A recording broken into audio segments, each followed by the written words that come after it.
Hello, my name is Brianna, and my New York story is also, I guess, a story of authenticity.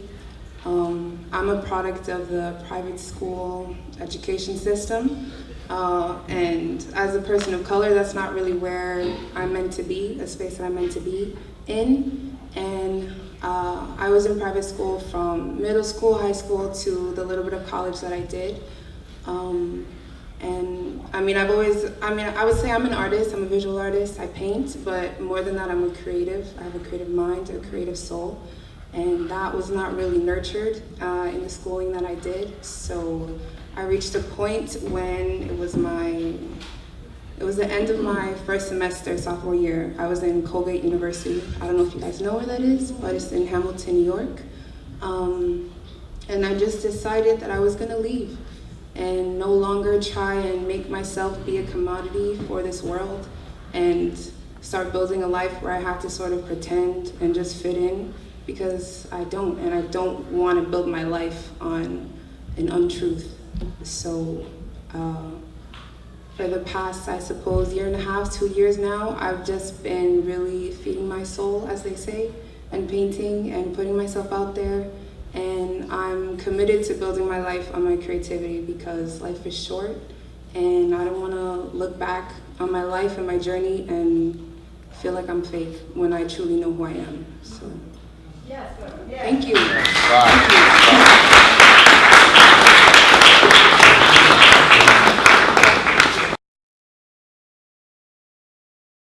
I was privileged enough to have art programming in my schools, so I learned about technique and medium and artists and a little bit of art history in middle school, high school, and my little bit of college. But now where I study is in my room, which is also my studio, at 2 a.m. before I go to work, in my sketchbook, on the train, during my break.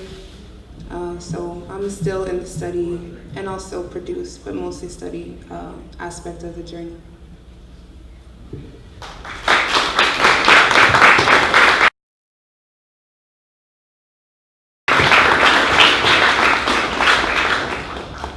For me, my process is very mental at first. I don't know, I'm very much a visual learner, an experiential learner, and like I said before, my whole journey as an artist is also about understanding who I am as a person, a mind, body, soul, all of it. So, I kind of have a list of my own philosophies about life and myself, like short phrases. And I keep it in my phone, and I sort of review it every so often. And then once I experience enough things in life, I'm only 21, but when I just experience things that make a philosophy click, I get a visual of it. And then I immediately have to get it out.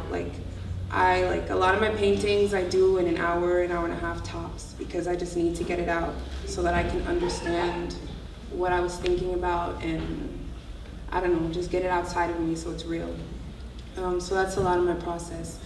And in terms of sharing my work, I only start to post it or share it once that understanding has become solidified and I now move based on it. I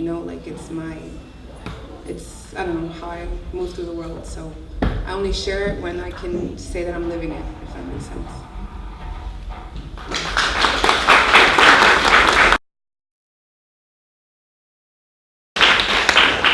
I would say that my marketing plan is very similar to that. I wouldn't really even call it that I'm intentionally marketing, but I'm really just communicating and trying to connect with people, and marketing is kind of a byproduct of it, because once we connect on that level and someone is really resonating with me and then they find out that I'm an artist, they want to support me, and not just my art, but me as a person. And I think it's important to have a wide range of fans or supporters, people who like you for the visual surface level aspects of what you're doing, people who are supporting you because they know you and what you're putting into it and your grind and your hustle. But yeah, I don't know, selling my art isn't really what I'm trying to do. I would love to make money off of it, and that is what I'm trying to build, but right now it's just about being myself and connecting with people who can see that and are also trying to do the same. And then we just sort of build off of it. Yeah.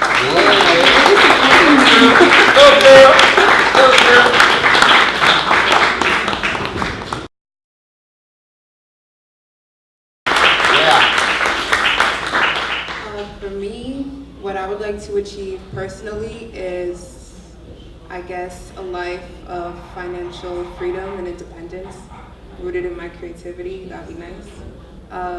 And for the world, I guess I'd like to inspire others to meet themselves and the rest of the world in a space of authenticity, because especially considering where we are as a society now that's rooted in social media and commodifying everything, authenticity is lacking, and I think it's so important. Yeah, that's what I'm saying. God bless.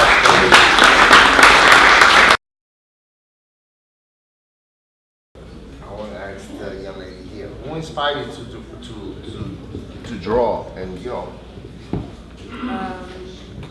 or when you started drawing, when you was young? When did I start? Yeah, when I was young. I mean, I have in my collection, personal collection, pieces from when I was like 2, 3, so like form and color has always been my preferred language.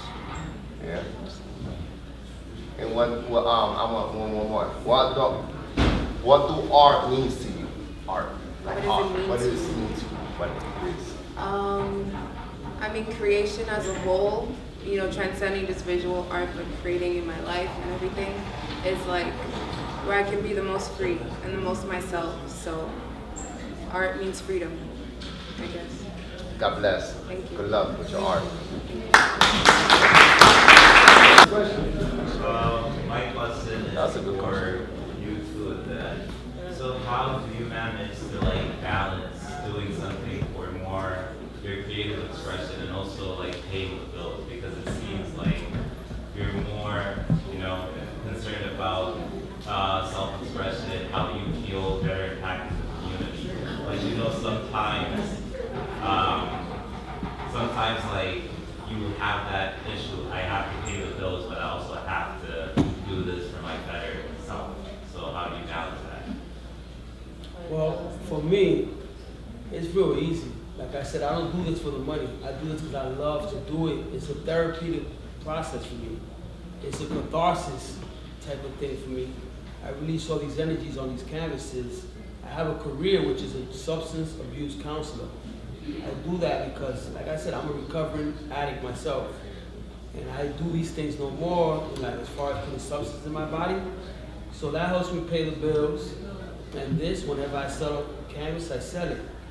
But that's basically how I do it. It is all about balance. And I'm a hustler, man. I'm going to find a way to make it, however I got to do it. So that's who I am.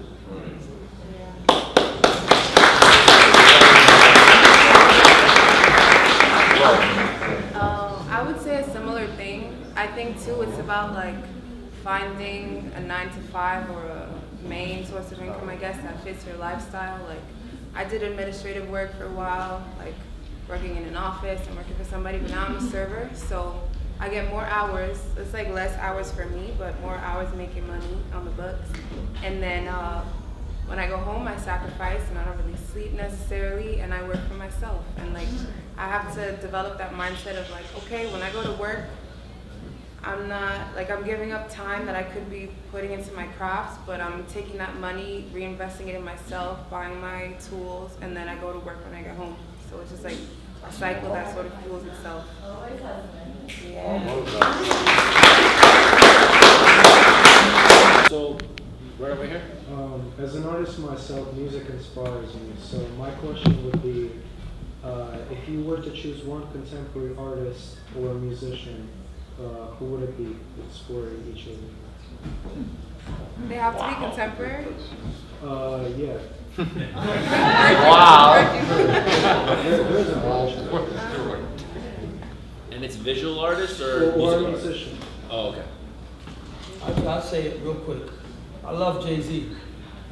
The reason I love him is because he comes from the bottom. He comes from Marcy Projects, and he's one of the richest people in America right now. He's a billionaire. So I like his grind, and I like the way he started doing illegal things, and then he turned it around, and now he's legal. you know, the way I look at it, I read a lot of books. Like I said, if you do a study in society, the biggest crooks are lawyers, you know, people in Wall Street. They're all criminals. The only difference between them and a lot of people from the so-called ghettos is that they're educated criminals. They know all the loopholes. They know how to get around it. Right. So that's what I do. I read, and I'm always learning something new. You know, and I'm not perfect. Yeah, boy, you on the spot. My brother. To me, it would be, I think, I love to read, so it would be, I cannot decide between Shakespeare and Dostoevsky. Both of them were. Contemporary. Oh, contemporary. That's good. Oh, that's hard. I don't know. My favorite band is Green Day. Green Day. All right, for me, it has to be Toriyama Akira or Akira Toriyama, if you're saying it in English, the creator of Dragon Ball and Dr. Slump, because that's what my journey started with. It started with those tankobons, or Japanese comic books that are collected in volumes. Basically, I would read those and I would just get excited. Something would bubble up inside me, like a lot of excitement. It was maybe the energy of the drawing and the energy of the story, but he's what got me started. And then from there, I would say Osamu Tezuka. He's the creator of Astro Boy, and he made over 170,000 pages of comics in his life, as well as illustrations and animations. And that just came from more studying, like Josi said, just studying your craft. More studying deeper and deeper into my my art form and traveling to Japan. When I went to Japan, I didn't just make comics. I studied and went to all the museums that had the best Japanese comic art on the walls, and libraries that had manga and comic art. And I just studied all that stuff. So for me, it's comic artists.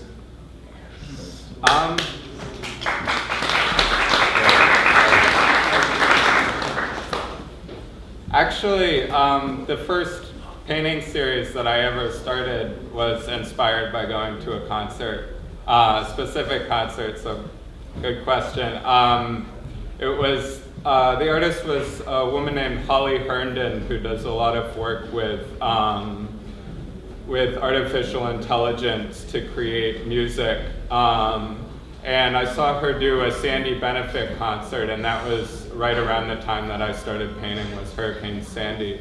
I guess in addition to that, I'll say that I'm a big concert goer, and I'm always really glad that I'm not a musician, because I'm glad that I don't have to invest in and lug around the heavy equipment that musicians do. That's good.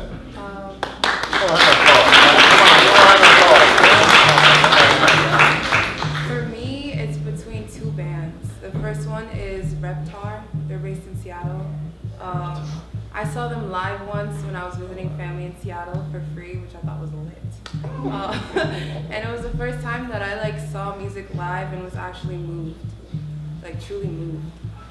So I would say that they're the first people that I think of. And I love them because they're so raw in it, you can tell that they lose themselves in it, and they kind of forget where they are, and I'm all for that. And then the second would be Home Shake, another band, I don't know if you've heard of anyone,